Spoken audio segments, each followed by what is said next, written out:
supplement do you take? What kind of supplement? You know what I mean. What kind of supplement do you take? Pre-workout? Oh yeah, Flight pre-workout. You should try it.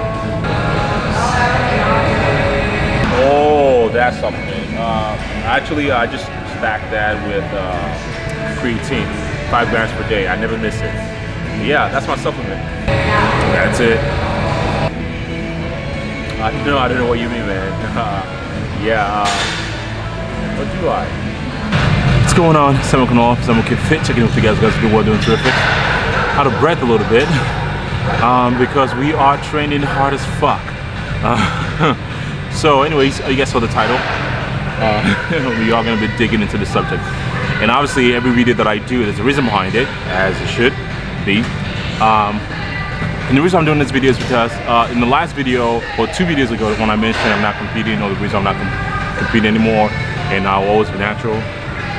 And there's a comment in the comment section, and it was asking something along the lines of, what do you consider to be natural, or what is considered these days as natural? And to me, I'm like, is there a line in between natural? I mean, I thought the line was completely clear, but apparently it's not. As I've dug into the YouTube archives, and I found out that no, some people have a threshold what is considered natural. So I guess throughout this video, by the end of this video, you get to decide if I'm natty or not. Yeah. After I get it, I reinvest. After I get it, I reinvest.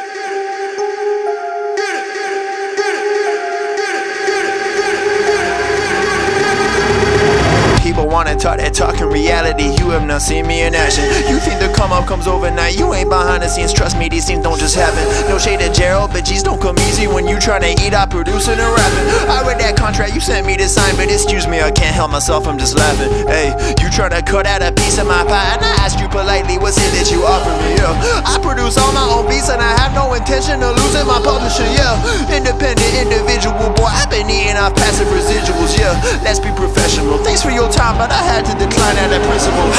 I've been scheming up a plan, hey. I've been saving all I can, hey. You could call me David Ramsey. The way I handle these bands, hey. We ain't messing with the old model. New era, new kid, we full throttle. Just know that the come up is not a fluke. My amigos, they focus, know what to do.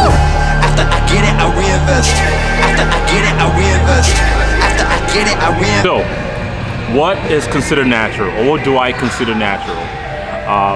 What I consider natural essentially is there's no gray area around it.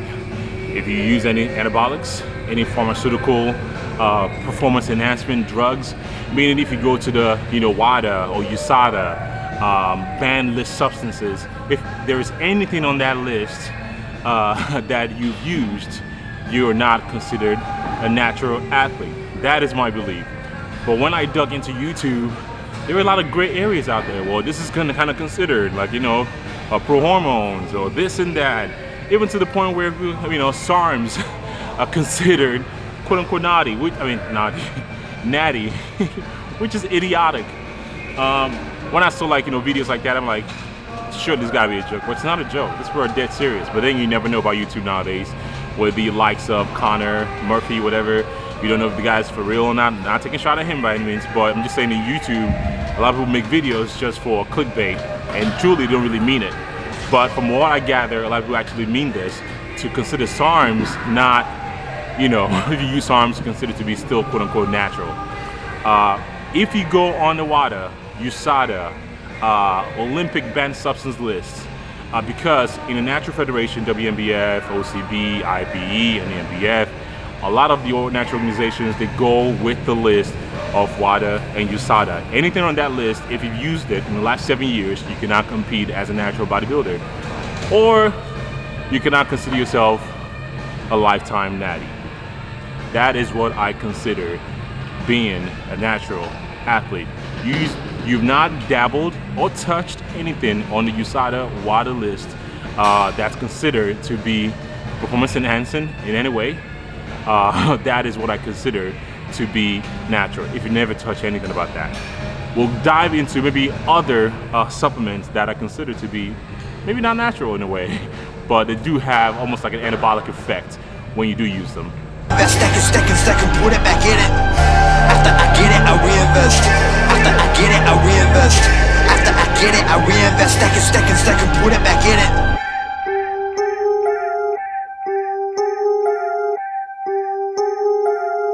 Yo, look, all right, so we just finished working out, and I feel like a lot of times I tell you guys I'm going to do something in the video, and I just switch everything at the last minute. I'm sure you guys don't care. I'll record this. I'll record the video as long as I get information out to you. Some of you guys do care though. You want the cinematics and all that fun stuff.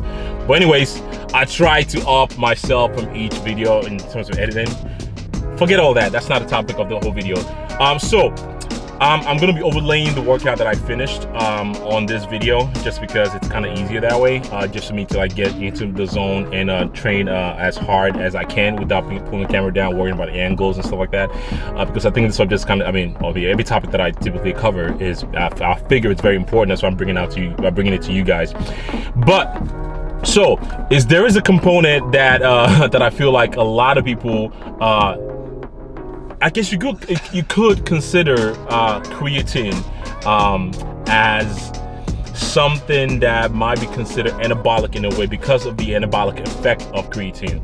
Hands down, one of the top, or the most research supplement out there is creatine. And if you're not taking it, I don't know why you're not taking it. All the reasons why you're not taking it has been debunked.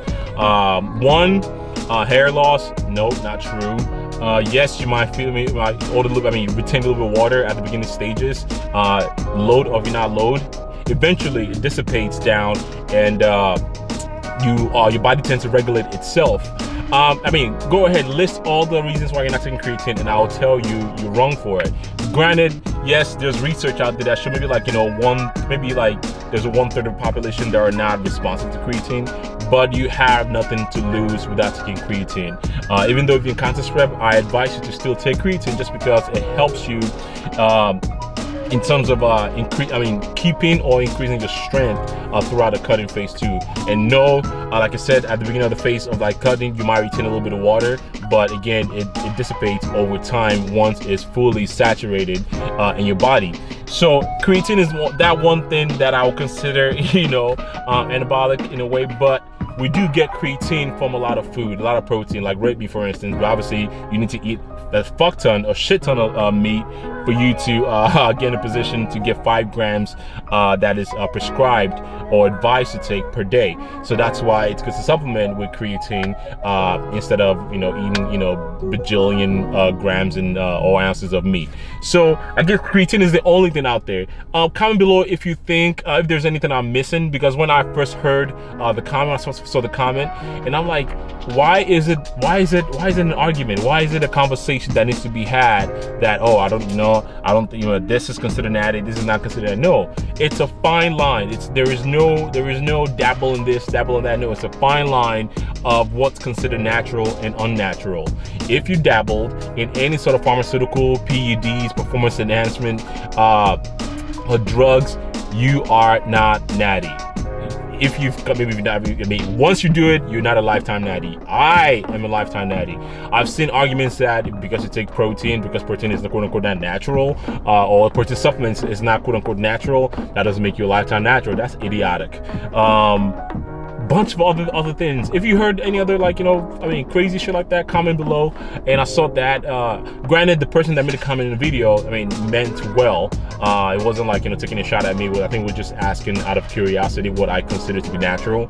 And then I dive into YouTube world, and I'm like, wow. And there's a lot of experts out there that tend to know who's natty and who's not. And there's a lot of experts out there who consider, you know, oh yeah, you know, in certain areas, you know, if you dabble in this, dabble in that, you know, that's what's considered natural or not. I feel a lot of people that try to make cases for what's considered natural, and it's not a clear defined line of like, nope, if you do this, if you take anything outside, anything that can be, you know, produced naturally by your body, or in just a naturally considered like a natural source, and not pharmaceutical grade, or not pharmaceutical performance enhancement drugs, that should be the fine line. So if you're out there because you're thinking, oh, let me see if I dabble in pro hormones or SARMs or things that might be kind of just, you know, teetering on that edge of like what's considered natural, and you want to compete as a natural bodybuilder, I would advise you to look on the WADA or USADA or the federation that you're trying to compete in before you dabble into anything, and look through the banned substances. Or, fun fact, there is a supplement out there, a supplement company out there that if you take that supplement company's brand, which I'm not going to mention here because I don't want any sort of you know, backlash, there's an ingredient in that company's supplements line that if you take it in WNBF, it's on the banned substance list. So that's why if you think about competing naturally, if you that's your hope, that's your desire to, make sure you do your due diligence and read the labels, read the ingredients that a company is using in the products. And this is a shameless plug, by the way. That is why I love the company. I love company like BPN. I love collaborating or working with company like BPN, because all their products is tested through a third-party banned substance. I believe it's informed. While I'm doing this video, I cannot remember. I put the name of the company on the screen. It's if you follow Nick Bear, if you follow BPN, you know they test all their products with a third party in Kentucky, I believe. I think it's Informed Sports, I believe. They come back and they say, okay, we tested this batch, it's good, and there's no tainted products in there, because a lot of people that use BPN products, military, law enforcement, professional athletes, and so you can take those products and have the confidence that yes, I am confident I'm not going to test hot or get popped for taking this particular supplement. So if you want to know that company, by the way, let me know. All my clients that compete, I try to let them know, hey, you know, I prescribe obviously BPN to them just because I trust the product and I trust the company. They don't need to worry about anything else. But if, you know, if they want to take something else, I do let them know about this company, because I know for a fact there is an ingredient in it that is banned by WNBF and I believe a few other natural organizations out there. So yeah, and also another thing that I considered, that I think somebody asked was asking about, that I consider not natural, is prescribed diuretics. Prescribed diuretics is illegal in WNBF, and natural organization. If you take anything prescribed or pharmaceutical diuretics, it's definitely illegal, and it's not you know, considered, or I mean, it's considered to be a banned substance by a natural organization. So you might make the argument, but it's diuretic, it doesn't make any difference. But I mean, if you use prescribed diuretics, I mean, it can kind of just give that illusion of, like, you know, dryness, or, you know, not retaining as much water as possible, because I mean, obviously IVB, NPC, they use some sort of diuretics, but you don't have to. On the natural side of things, I don't like using over-the-counter diuretics. I just use natural sources. Asparagus, for instance, that's a natural diuretics for you, or drink some sort of tea. But again, you know, we don't really pull water or cut water too much from a lot of athletes that I work with. We actually need the water just to make sure, you know, we you know, shuffling food into the right part, or into the muscle cells that we want them to go to, instead of being dehydrating them. Granted, Friday before the show, you know, you're not going to chug water or anything like that. We still manage, you know, the water intake, trying to, you know, make sure we're at the right levels that we need to be in order for us to look the certain way that we want to look at. Anyways, that is my take on this topic. I mean, if you have any sort of come back to this topic, or something that you consider natural or unnatural, I would love to see what your views are in a comment section. Let me know so we can have this conversation. Maybe I'm uneducated in this realm, or, you know, you might be able to convince me if something is natural or not natural. Who knows? So let's have the conversation. That's another video for you guys, and I'm done. Going home, gonna eat real quick, get after my client check-ins, because today is Saturday and I'll be dropping this video in a week from now. We've been consistent, man, and I appreciate all the support as always. This is SAMOKFIT checking out with you guys, and I'll see you guys in the next one. Peace.